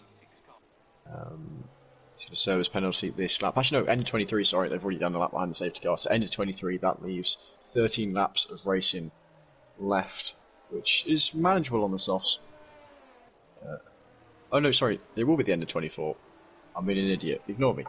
So 24, lap 24, the safety car will come in. That leaves 12 laps of racing left, as you have rightly said in the chat, which does give the softs a good bit of hope, but the medium's going to last that bit longer. Dragon, has he come in to serve his 5 seconds? No, he is not. Interesting that. Taking away that potential opportunity to give himself a bit of respite. Now, Glowstick showing some very good pace in a first stint. They're not able to do much with it. It's stuck in traffic. He closed down a second to Crack. Or no, sorry, a second to Indian Jesus in that second stint. In just one lap due to having the fresher mediums. We will see what he can do. I think he's got a lot of race pace here. Remains to be seen if he can keep that consistent, if he can fend off the drivers behind. There is more likely to be more chaos this time though. You've got those 4 drivers, P4 and to P7 on the softs. They will be wanting to push while they're fresh. They'll be wanting to see themselves up in the lead and not Glowstick. And it's that extra aggression that might increase the likelihood of that usual drama that you come to expect from Zandvoort. We haven't really had so far. Safety car crossing the line for what is probably the last time this time around. Come in at the end of this lap and then be up for Glowstick to take it away. Doing a little wiggle. 12 laps is doable on the soft. The question is how doable? How much do they need to push at the start? Or how much will they be hoping for potentially another safety car? Of course, you never want to be the cause of it. But, if you're going to crash, at least hope you bring a safety car with you to make your life a little bit easier for the comeback. Drop off begins 9 to 10 laps in, Jav saying. So we'll see. We will see how it all happens. I mean, I have no idea here. Glowstick was looking strong till that safety car came out. Not to be the case. Same as Steven, actually. Steven has fallen down quite a bit due to the guys who just hung it out on the hard tyres. Safety car timed very well for them. 67% a lap there. So I'll let the people who know what I'm talking about talk. Yeah, not to my knowledge as to what happens with the tyres. So fairly shortly we're going to get that safety car in this lap. Message Glowstick starting to back up the pack, and there we go. There's that message. The Wiggles are starting. Glowstick backing up the pack. Crack has got to get this restart right. He doesn't want to be under threat from the guys on the softs. He messes this up. He falls too far back. That is the risk. Polishman, Steven, Indian Jesus, DC, they are hungry. They will want to make the most of their fresh off tyres. We'll see how it all turns out. The pressure is on Crack as the safety car comes in this lap. That's a rhyme. And also Leon, DNF for the 3rd time in a row, unfortunately. He's only scored 16 points this season. His best result came at the first race of the season in 6th place. Then after that, with not turning up, with DNFs, not really been a great season for Leon. But here we are racing once again. Stevan is all over the back of Polish. We've got a great restart as we head on to lap 25 out of 36, down the inside. But look at the Aston Martin again. Here we are. That's Polishman, Stevan and Indian Jesus fighting all for 4th place there. As you can see, Polishman gets a decent exit. He's side by side now with Clerpion as we head down to turn 2. A bit of contact between Stevan and Indian Jesus. More contact again, and Indian Jesus has been forced out wide. And here comes DC, takes advantage of Indian Jesus, who's promoted down into 7th place with that contact as well. Not really going well on those soft compound tyres, is it, for Indian Jesus? And Stevan's all over the back of Clerpion, not able to make a move, but you can see he's definitely faster in these fast speed corners. really tried to take advantage down the inside, where Alpine tried it down the inside, but didn't quite pull it off. But however, Glowstick leads ahead of ILT Crack. Polishman in third place, on course for a best result finish this season. Look at Stevan around the outside at turn 10. What a great move, and he puts himself up into 4th place. Yeah, showing the power of these fresh, soft tyres. One Aston Martin making moves, the other moving down the order, introduces Ops wide there. DC making the most of the opportunity, moving himself up into P6. Now introduces going to be a little bit on the comeback for Rapid. We'll be seeing this, he'll be knowing and consider that good news for his championship hopes. Not really too much happening right at the front at the moment. Glowstick successfully defending from Crack. DRS not yet enabled as Polishman right on the tail, and actually just setting the fastest lap there, this Polishman. Yeah, he's looking very quick so far. Oh, he's burned a lot of his ERS though, that is for sure. I hope he don't be too happy to make contact with the top 2, because this is going to be his best result in a long time if he does finish in P3 or higher, or P5 or higher, because I know he hasn't had the best of seasons. You mentioned him having 20 points, I believe, at the start of the stream. He is right behind Crack and Glowstick, on course for some decent points. He's got to be patient, choose his moments at the right time, can't afford to make contact with any of these drivers, and Rapid is still in P11. He can't see him to find a way past Mazzles or King Panda in the other Alpine. But as we head down into turn 11 with Polishman all over the back of Crack, who's all over the back of Glowstick as well. Glowstick on the oldest tyres, he didn't pit during the safety car, he opted for track position, which is working out for him so far, but will it bite him in the end towards the later stage of the Grand Prix? Steerman in P4 is right behind Polishman. He's caught up as they drop clear PR by 9 tenths. Look at Steve and then pull it to the right hand side. He sets the fastest lap of the Grand Prix, but Polishman moves very late too to defend his position in P3. That was a very late move there. Jay Hartnell is right behind India Jesus. He's catching up despite being on the medium compound tyres. Is Jay Hartnell. So I wonder if India Jesus might be struggling just a bit on those soft compound tyres. I'm not quite sure. Could there be old softs, because we know he was out doing a lot of runs in qualifying, maybe used all 3 sets of softs compound tyres. He used a set of softs early stage in the race too, so maybe he's on a scrub set of softs. Yeah, these guys are still nose to tail on the course. Now DRS coming into play from next lap around, but at the moment Glowstick is doing a very good job in defence. You look at the EIRS level, and actually at the top 5 drivers, he has the highest ERS at the moment. He's doing a good job. He's kind of got that little bit of a gap. The others squabbling behind him, Polishman and Stephen, they each want to be the lead soft runner. Crack for the moment holding up well, and now the softs kind of, they don't have that slight edge anymore. That becomes easier and easier. Glowstick and Crack almost working together. One leading the race, the other acting as a bit of a shield behind, having the DRS so able to stay ahead. And I don't think we're going to see any moves amongst this top pack because of that effect. It's the DRS train. You can't get past that second driver. And at the moment, Glowstick just having better management. Although going slightly deep into turn 1, is Crack looking for the move on the exit? No, he is not.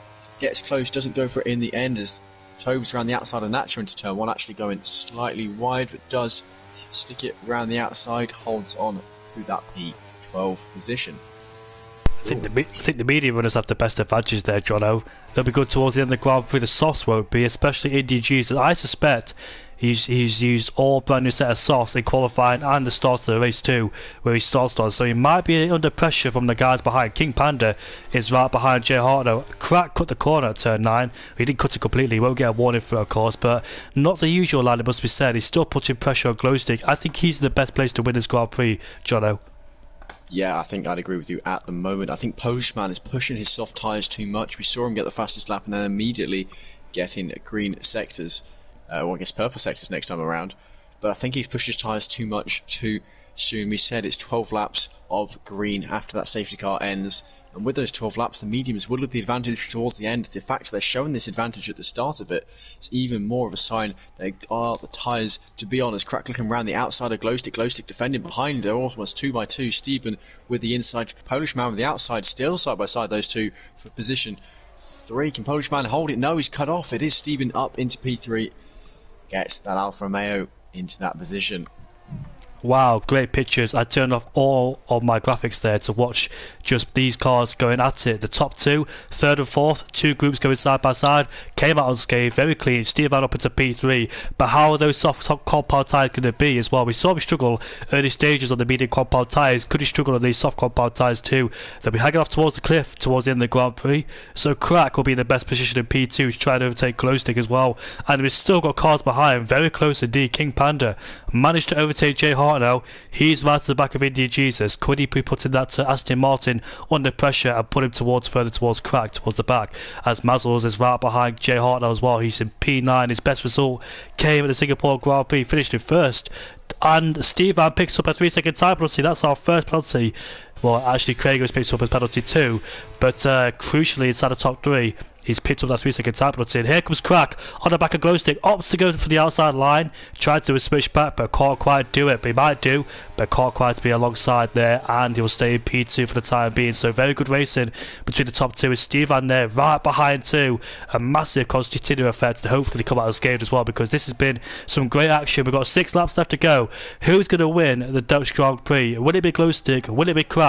Polishman, I don't think so. Steve Van, not for sure, because he has got a 3-second time penalty. But you can see Crack right at the back of Steve Van. Looks to go for a move, but has to bail out the throttle, otherwise he hit the back of the McLaren driver. But this is so close between all these drivers there. Glowstick will be under huge pressure towards the end of the Grand Prix, being on those soft compound tyres. Indian Jesus versus King Panda. Let me go to it. There we are. He's right behind him. It looked like on the graphic it was alongside him. But as we head down into turn 12, he's not. Oh, look at this on the inside he goes. He makes contact with Mercedes and he forced him into a spin. That's going to be a penalty no matter how you look at that. Panda's lost his wing. VSC as well. What just happened in the last few seconds there? Because Indian Jesus spun out DC, then all of a sudden Panda's lost his wing. I'm not quite sure how he lost his wing. Yeah, it was odd. I saw it all happening, and Panda just out of nowhere lost his wing. Panda, of course, is going to come into pit. You wonder if anyone else is going to do so. Does not seem to be the case. It's Glowstick there. Good news for him. He can recharge his ERS a little bit more. He had about 5% more. The ERS advantage he had was starting to gradually decrease. At the moment, what's it? Him 43, Crack 40%. Is DC retiring after that contact? You know what? After that Singapore Grand Prix, DC hasn't looked the same since. He had he got taken out of the Singapore Grand Prix by a reserve driver, Minot Itch, and afterwards at the Belgian Grand Prix, he didn't have a great result either. He retired at the Belgian Grand Prix, and this would be his 3rd DNF in a row, unfortunately. We said DC before the Singapore Grand Prix. He's been very consistent for his podiums. He was the only driver to not win a Grand Prix, being this close. As Polishman gets a drive-through penalty for speed under the VSC, so he won't be winning this Grand Prix either. So it all relies on the top two. And what about Rapid down in P9? Can he catch Indian Jesus? He's got Mazzles for company. Polishman nearly round there. Getting on the power too early, his tyres, he gets cooled down a little bit too much under the VSC. Does prevent himself spinning, certainly pulls himself back a little bit from the front, guys. Glowstick again, another lap offending. He's got 5 more laps to go, 5 more laps to make this work. At the moment, he does seem to have that slight advantage, but his ERS is now less than that of Crack's. And all it takes is one bad exit from him, one good exit from Crack, and once those mediums start to fall off compared to Crack, we are really going to see him struggling to hold off. I'm not sure he's going to get the win at the moment. Crack does seem to be in the best position. Steven with his 3-second, Polish with his drive-through. At the moment it is really just Crack and Glowstick, and this is very good news for Crack's championship hopes. As Steven goes off the track, Polishman through.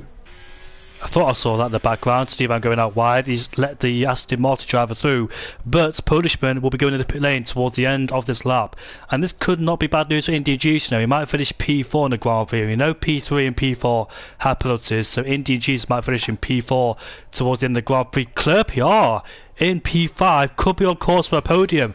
The two of them have got penalties. Last time I think Claire PR was on the podium was at the French GP, if I'm not mistaken, but this could be good for the Haas driver. He's at good pace this season. He's been consistent inside the top 10, but he could be on course for a podium if all things go well. He's got Indian Jesus behind him on the older soft compound tyres. Indian Jesus has got to watch out for Mazzles right behind too, and Crack once again right behind Glowstick. Crack has got to win this Grand Prix in terms of his championship aspirations. Williams, who was spun, which is Crago. Momentary yellow flag out of turn 8, but looks like he's got to go once again. But Crack has to win this Grand Prix if he wants to have an influence on the championship. In the last race of the season, it could go either way, because we've seen Rapid and Indian Jesus, as Rapid, King Panda sets the fastest lap of the Grand Prix down in P13 as well. Fastest laps could be taken too by championship rivals, but Indian Jesus in P6 is still holding on to the back of Claire PR with the DRS. He's got Muzzles right behind him. Jay Hartner, Rapid is right behind Jay Hartner as well. I thought Rapid would have the same pace he had towards the first stint of the Grand Prix, but looks like he's dropped back into P9. I'm not able to have the same pace he had during the first stint as well. Not making a comeback drive I expected him to be. He's right behind Jay Hart now. It's just damage limitation he can hope for, and he can hope for NTG's get a penalty too if it's been out DC, and that's all he can hope for really. Yeah, now interestingly, Polish Man did not choose to pit last lap, perhaps deliberately being a nuisance to Stephen and Clerpiard to try and help Indian Jesus. No, he is in this time around, just didn't pit last time around, so he'll drop way down the order, promoting Indian Jesus up into P5 and stay close enough to Stephen. That is P4. We will, of course, calculate the top 3 provisional standings at the end of this. You can see what we're looking forward to in the final. At the moment, we are looking at a probable 3-horse race for the final race of the season, and I cannot remember what track it is. Neither can I just looked at it too, but I completely forgot.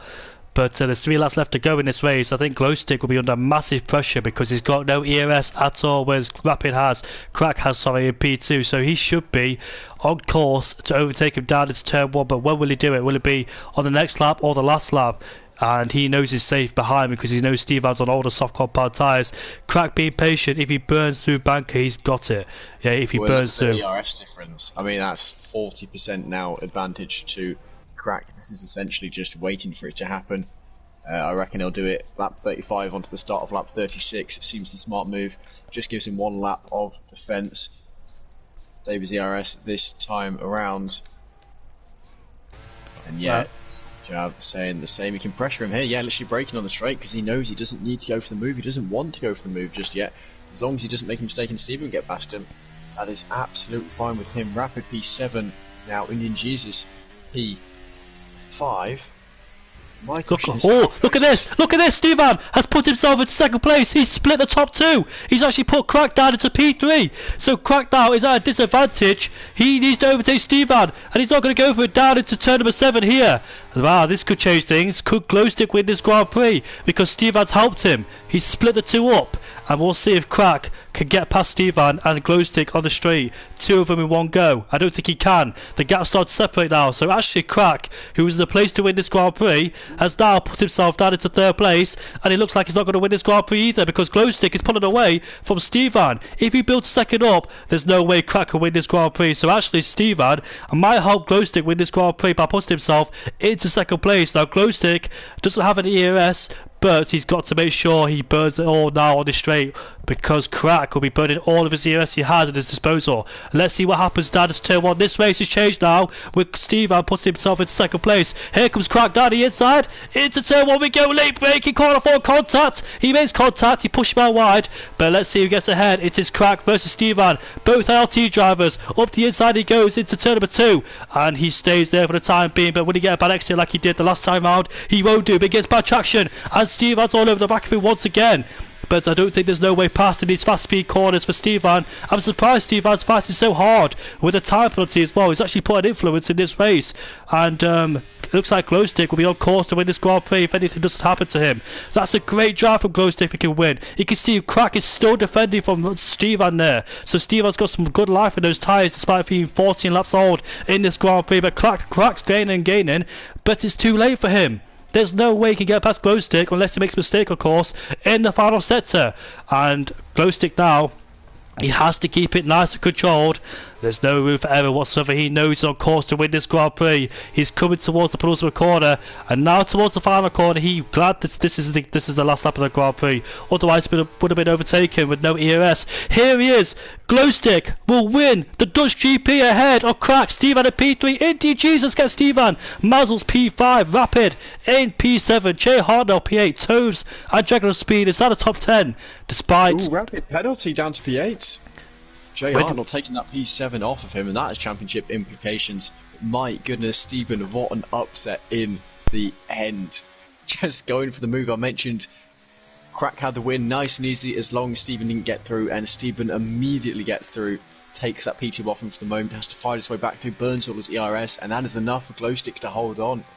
Glowstick, we mentioned earlier, where was he in the championship actually? I can't even remember. Or was he reserve? Yeah, Glowstick P13 in the title. Only 44 points throughout the 10 first rounds, and he's just picked up 30 points from that. So a very good end to the races. Craigo, the last man, coming towards the line, but what an end to a race. Some amazing racing going on there. But it is Glowstick who holds on in the end, the one driver to not pit under that last safety car. And he makes it work beautifully. With a bit of luck on his side for the course. You need a bit of luck every now and then. And yeah, my goodness, what a race. The way it was going, it should have been Rapid who won the Grand Prix, but actually, Stevan put himself up into second place. Despite being on the soft compound tyres, he still had good grip, and I would have thought the medium tyres would have been better than the softs on the stage.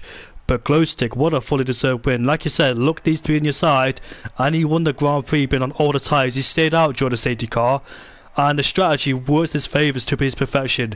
We were expecting that normal DRS fight where second place backs off and overtakes in the last lap of the Grand Prix, but actually second place got under pressure by third and lost out the Grand Prix. It should have been an easy win in my opinion, but Crack didn't set himself up for it. Yeah, and that's the thing, isn't it? I mean, we said it's Cracks, he's got it, but just be that Steven or one slight slip up and everything just falls out of your fingers. Actually, I'm now going to run the numbers and see if I can work out where the top three are compared to each other, but I think we do now only have 3 drivers left in the title fight. I'll let you get the drivers in for an interview if you want, and I will work out where they all stand in terms of the stand-ins. Apparently, according to Stevan, he could have his penalty removed. But I know Crack doesn't join parties, so we could have Claire PR, Glowstick, and Stevan in, but it depends if Crack wants to join, so we need to know ASAP. Crack, Claire PR, good performance by the way from Claire PR. He was quite quiet in the race, being stuck in that DRS train, but consistency paid off, and then towards the end he claimed P3. I'll join if you want, Jamie. Yeah, you wish you could join, Jav. Simon says, GG guys, have a good evening. You too, mate, have a good evening.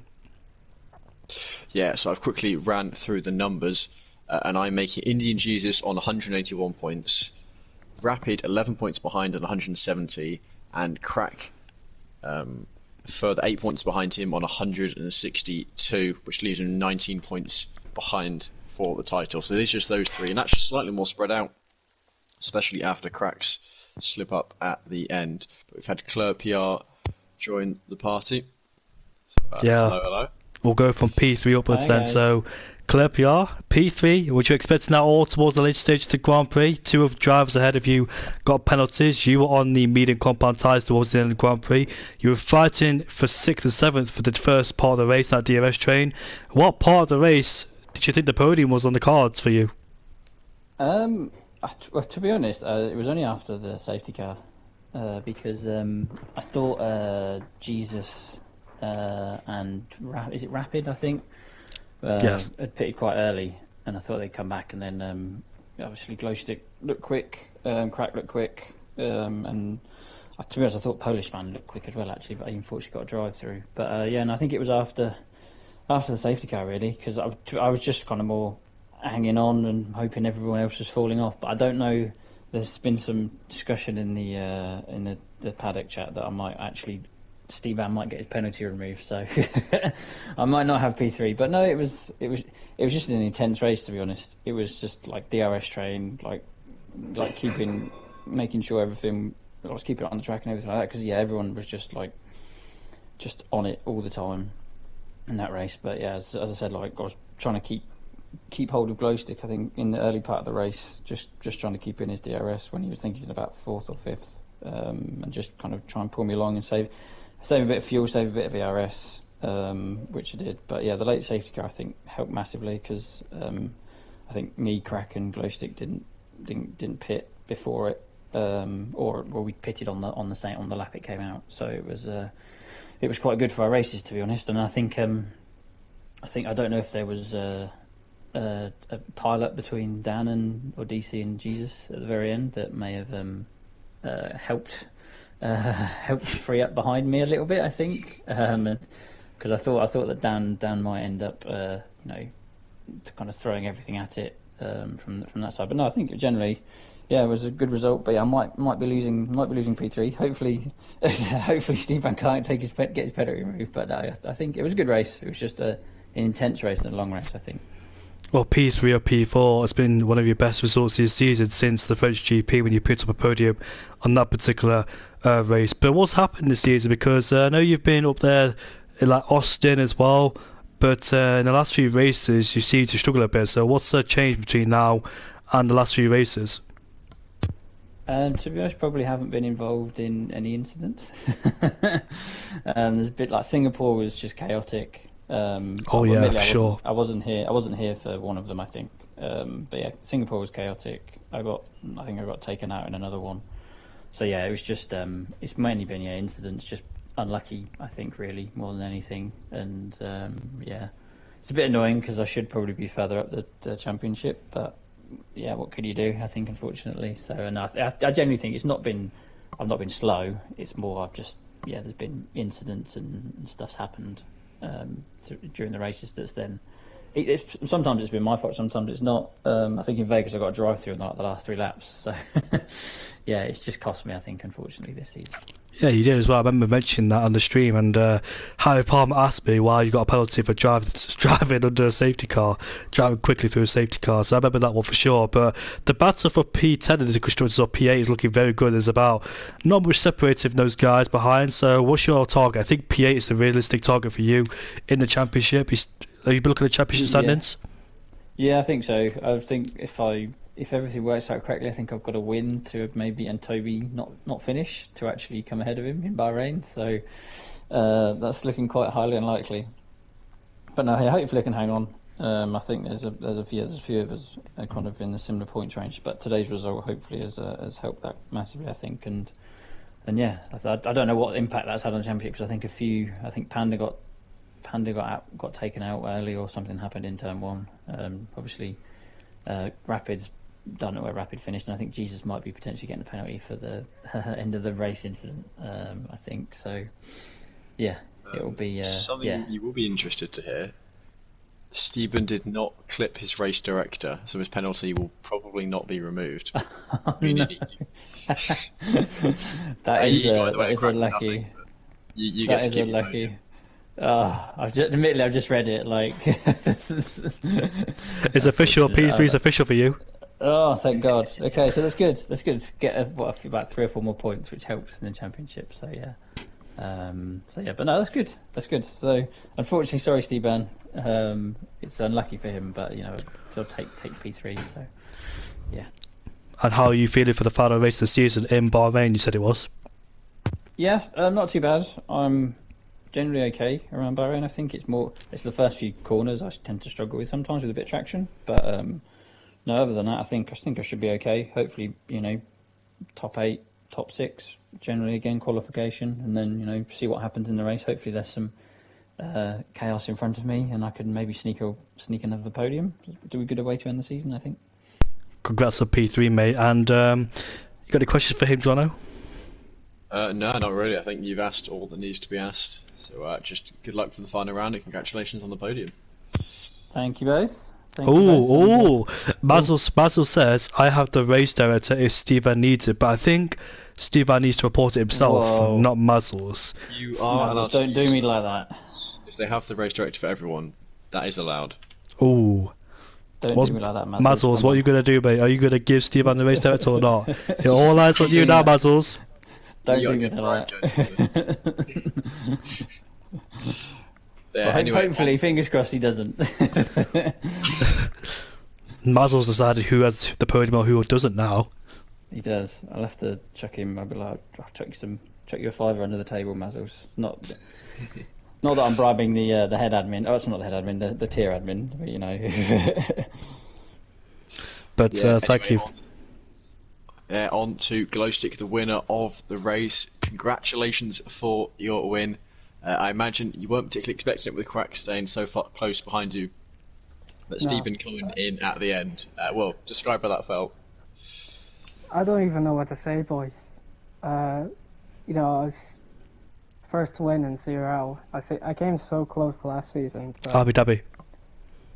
no, Abu Dhabi and Miami. I mean, I did technically win Miami on track, but penalties because I took someone out, I think.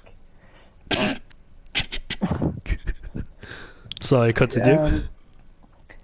This time, Jamie, I didn't get any warnings, so completely clean race for me. So stick that up where the sun don't shine. But no, first win CRL. I don't even know because it's just I wasn't expecting it at all today. I think Steban helped me out so much at the end there, especially fighting with Crack. It just helped me keep my distance a little bit towards the win. But I was kind of, if the safety car didn't come out towards the middle there, I would have been screwed with fuel. Because when I made my pit stop, I was at 0.50. So, and you burn a lot of fuel here, so I don't even know if I would have made it to the end if there wasn't, but we take these. Yeah, no, some very, very nice racing. I noticed, especially on the first stint, you got stuck behind a few drivers a little bit. Did you have more pace to give and were just having to sit behind and go slower, or were you kind of at the same pace as the other drivers anyway and just holding on, waiting for things to change up? I kind of bid my time a little bit. I was like being patient, but I knew I had the pace to overtake him on the hards. I mean, I noticed as well when I overtook Crack before my pit stop, I was pulling away by a couple tenths per lap, I think. But yeah, I think the safety car coming out after I pitted wasn't helpful. It helped out Crack a lot more and other people, but I managed to just defend Crack off and get the win, which I'm really, really happy with. And well done to Crack as well and CRL for getting the podium. Well, Yeah. for now anyway. I don't know what's happening with Steban, so. Hopefully, Mazur doesn't help out. Usually it is entirely up to him as well whether or not he gets the footage over. But we will see. But yeah, regardless of what happens in terms of Stephen, congratulations on your win, your first in CRL. How long have you been racing in CRL? Well, last season was my first full season, but technically, what season are we on now? 11? 10. This is number 10. 10. I've been racing since season 8, but that was only one race, so I don't really count it, but we move. Yeah, well, either way, some drivers spend ages. Was it McConey, I think, took 70 or 80 races before he took home his first CRL win, so you certainly made it a little faster than... Was it McConey? I can't remember. Either way, you were faster than... I've also not won since season 2. Back in the good old days. So I've got 8 seasons now without a win. So yeah, like that was the to be honest, there hasn't been a chance. I was hoping there'd be a chance in this season, but no, unfortunately, like the 2 times I've come on the podium, I think Crack's been fast and Glowstick's been fast. So yeah. But I've just realised all you guys are saying you almost ran out of fuel. Like I'd anticipated it, and I had so much in reserve. I was gutting, like, because if that safety car hadn't come out, I'd have probably been alright. Yeah, well then I will ask first, Glowstick, what are your thoughts towards Bahrain? Is that a good track for you for the finale? You reckon you're in with another good shot at a podium or even a win again? I doubt I'll be in for a win again, but I mean, my pace around Bahrain is kind of average, in my opinion. I'd say maybe midfield, but we'll see what happens because Bahrain can be a bit unpredictable at times with safety cars and people spinning. So we'll just see what happens, and yeah, hopefully get some points. Yeah, and then how about you, Callum? You reckon you've got good shot at Bahrain, or? Not bad. I think it'll go well. Oh, you're talking to Callum. Sorry. Yeah. Thanks, Shane. I'll give you my account. You can race for me. Yeah. I to be honest, I can't really It's probably Rapid. Jesus, Crack is probably going to be one of the winners, I reckon, unless something bad happens. I think because they've generally been the quickest. I think this season. So maybe a good sneaker podium, but I think unless it's a chaotic race, as Glowstick said, I think it'll be one of those guys. I think, but no, I'm hoping maybe top 5 or 6 would be a good end to the season. Yeah, well, best of luck towards you two for next race, and once again, congratulations on your podium, and Glowstick for your first CRL win. Championship-wise, I will once again reiterate, 19 points separating the top 3. The Rapid has dropped off the back of Glowstick slightly after that contact, pushing too hard, lost his front wing, had to pit again, brought it back slightly at the end, but still that cost him quite dearly in terms of the championship. Yet to see what Massels does in terms of providing his footage for Stephen.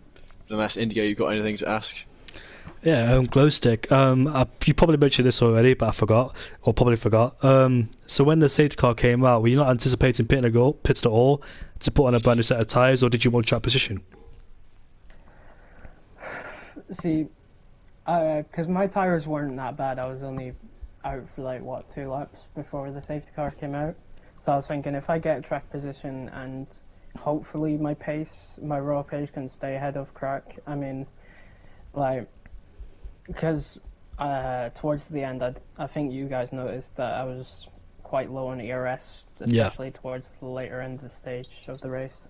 But I think I had a gut feeling like I have the pace to, because I noticed it as well, as I said, during the hard stint, that I was pulling away from Crack when we were on the same tyres, so I was pulling away from him a little bit.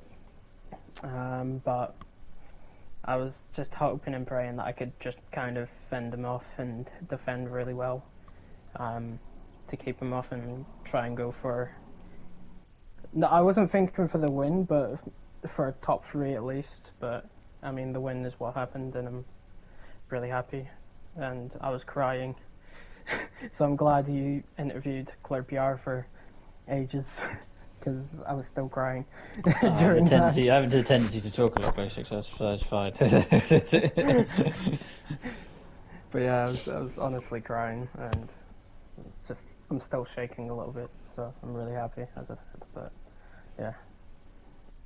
I remember my first time crying, which was 5 years ago when I first won a race, so I know what it feels like, Glowstick, but you fully deserve it. I watched you in Tier 4 last season. Obviously you were up there, then things happened with penalties or getting taken out back in Japan too, but finally you've done it. You've shown your pace, you've shown great consistency as well in that race, great strategy call, and great pressure as well, managing pressure towards the last lap of the race, because I know some people would have been struggling in the last lap of the race, trying to maintain pressure, knowing what was going to happen. But towards the end of it, you kept composed, and actually something good happened towards the end of it too, because Stefan was a blessing and put his car in between himself and Crack. So when that happened, I thought you must have been very happy at that time.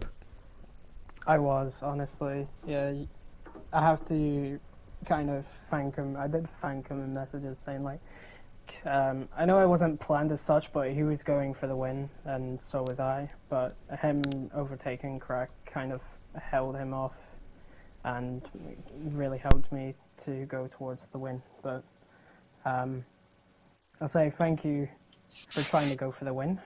But that sounds a bit mean, so just thank you, Steban. Honestly. Explains why Stevan was pushing so hard even with that penalty, because he thought he could get it removed. So understandably he was trying to go for the win too, so explains all. But it all decides whether he'll get a P3 or not, depends what Mazels does. But for the time being, that's Tier 3 Dutch GP done, and move on to Bahrain. Join me, Jono, or I won't be here next week.